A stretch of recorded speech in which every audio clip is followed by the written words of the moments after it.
ശരിക്കും പിണറായി വിജയൻ ചെയ്ത ഏറ്റവും പ്രധാനപ്പെട്ട കാര്യം എന്ന് പറഞ്ഞാൽ പാർട്ടിയിൽ അത്യാവശ്യം വിവരമുള്ള ആൾക്കാരെ മുഴുവൻ വെട്ടി.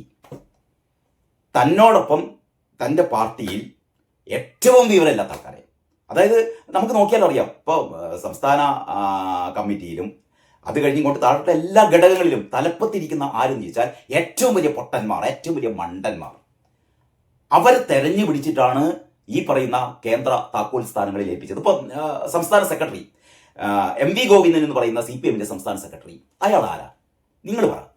ഏറ്റവും വലിയ കോമാളിയല്ലേ, ഏറ്റവും വലിയ വിഡ്ഢിയല്ലേ? അയാൾക്ക് ഈ CPMനെ കുറിച്ച്, അല്ലെങ്കിൽ ഈ CPMനെ കുറിച്ച് അയാൾക്ക് അറിയാം. കമ്മ്യൂണിസത്തെ കുറിച്ച് ഇയാൾക്ക് എന്താ അറിയാം? ഇയാൾക്ക് ജനങ്ങളോട് സംസാരിക്കാൻ അറിയോ? മാന്യമായി പെരുമാറാൻ അറിയോ? കാര്യങ്ങൾ വിശദീകരിക്കാൻ അറിയോ?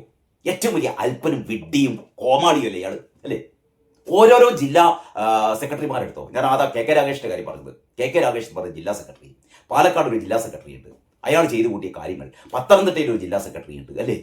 ഓരോ ജില്ലാ സെക്രട്ടറിമാരെടുത്തോ ഏറ്റവും കഴിവ് കുറഞ്ഞ. അതാണ് CPM എന്തുകൊണ്ട് തകർന്നു പോയി എന്നുള്ളതിൻ്റെ ഏറ്റവും പ്രധാനപ്പെട്ട ഞാൻ കണ്ടെത്തിയ കാരണം ഇതാണ്. അതായത് പിണറായി വിജയൻ തൻ്റെ അധികാരം നിലനിർത്താൻ വേണ്ടിയിട്ട് തനിക്കെതിരെ ഒരാളും ചോദ്യം ചെയ്യരുത് എന്നുള്ളത് കൊണ്ട് പിണറായി വിജയൻ ഹാൻഡ് പിക്ക് ചെയ്ത ആൾക്കാരാണ് ഈ പറയുന്ന നേതൃനിരയിൽ മുഴുവനുള്ളത്. എന്ന് പറഞ്ഞാൽ പിണറായി വിജയൻ വളരെ കൃത്യമായി ഏറ്റവും കഴിവ് കെട്ട, ഏറ്റവും വിഡ്ഢികളായ, ഏറ്റവും കോമാളികളായ, ഏറ്റവും നെറികെട്ട ആൾക്കാരെ മാത്രം തിരഞ്ഞെടുത്തുകൊണ്ട് ഉന്നതങ്ങളിൽ പ്രതിഷ്ഠിച്ചു. എന്തിനു വേണ്ടിയിട്ട്? ഇവർ മിണ്ടാൻ പാടില്ല. താൻ എന്ത് തോന്നിയാസം ചെയ്താലും അതിന് കയ്യടിച്ച് പ്രോത്സാഹിപ്പിക്കണം ഇവർ എന്നുള്ളത് കൊണ്ടാണ് പിണറായി വിജയൻ ഏറ്റവും വിവരമുള്ള, CPMൽ വിവരമുള്ള ഒരുപാട് ആൾക്കാരുണ്ട്, എല്ലാവരെയും വെട്ടി, എല്ലാവരെയും ഒരു മൂലയിലാക്കി. ഈ പാർട്ടി പിന്നെ എങ്ങനെ രക്ഷപ്പെടുക? അപ്പം പിണറായി വിജയൻ ആഗ്രഹിക്കുന്നത് ഏതെങ്കിലും കാരണവശാൽ താൻ പുറത്താകുകയാണെങ്കിൽ പിന്നെ ഈ പാർട്ടിയിൽ ഒരല്പമെങ്കിലും മോളയുള്ള ഒരാൾ തൻ്റെ മരുമോനാണ്. അപ്പോൾ തനിക്ക് ശേഷം മരുമോൻ, പിന്നെ പേരക്കുട്ടി വരും, പിന്നെ പേരക്കുട്ടിയായിരിക്കും വരിക.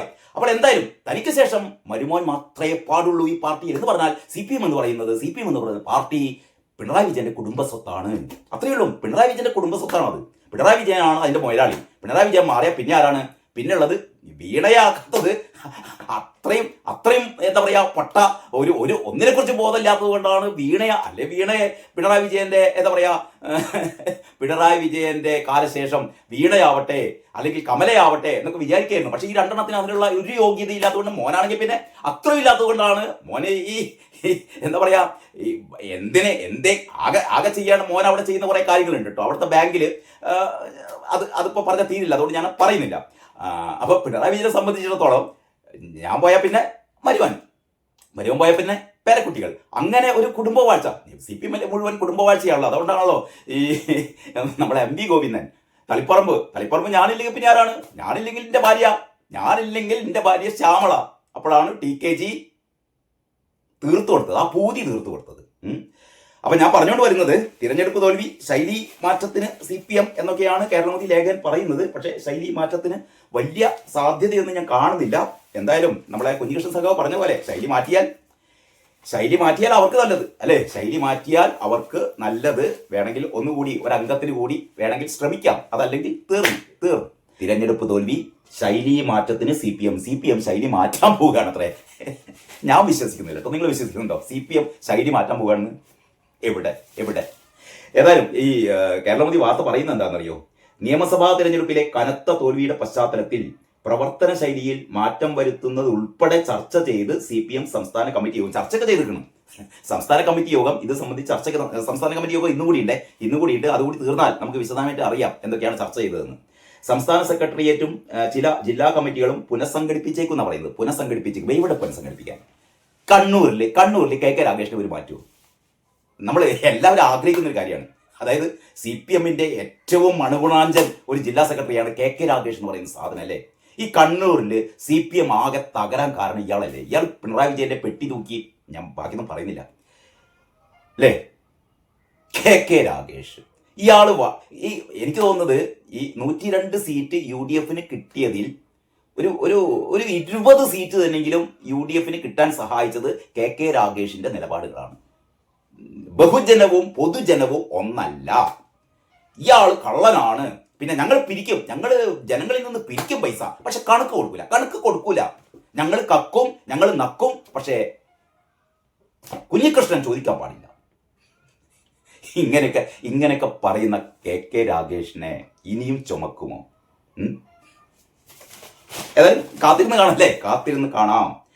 അപ്പോൾ പരാജയത്തിന്റെ കാരണങ്ങൾ, സംഘടനാ സംവിധാനത്തിലെ വീഴ്ച, പാർട്ടി പ്രവർത്തന രീതിയിൽ വരുത്തേണ്ട മാറ്റം എന്നിങ്ങനെ 3 മേഖലകളായി തിരിച്ചാണ് സംസ്ഥാന കമ്മിറ്റിയിലെ ചർച്ച. 2 ദിവസത്തെ യോഗം ഇന്ന് സമാപിക്കുന്ന പറയുന്നത്.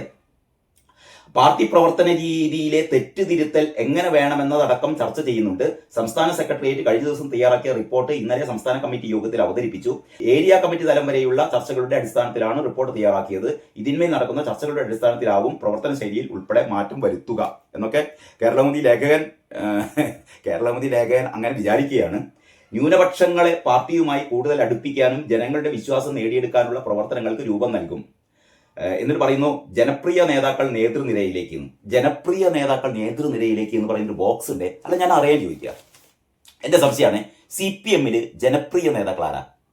ജനങ്ങളുടെ പ്രിയങ്കരായ CPM-ന്റെ നേതാക്കൾ ആരെങ്കിലും ഉണ്ടോ? ആരാ? പൂമരനാണോ? M സ്വരാജ് ജനങ്ങളുടെ പ്രിയങ്കരനാണോ? A റഹീം ജനങ്ങളുടെ പ്രിയങ്കരനാണോ? ജെയ്സി തോമസ് ജനങ്ങളുടെ പ്രിയങ്കരനാണോ? വസീഫ് ജനങ്ങളുടെ പ്രിയങ്കരനാണോ? ആർഷോ ജനങ്ങളുടെ പ്രിയങ്കരനാണോ? PP ദിവ്യ ജനങ്ങളുടെ പ്രിയങ്കരിയാണോ? ചിന്താ ജെറോം ജനങ്ങളുടെ പ്രിയങ്കരിയാണോ? ആരാണ്? ആരും ഇല്ലാതെ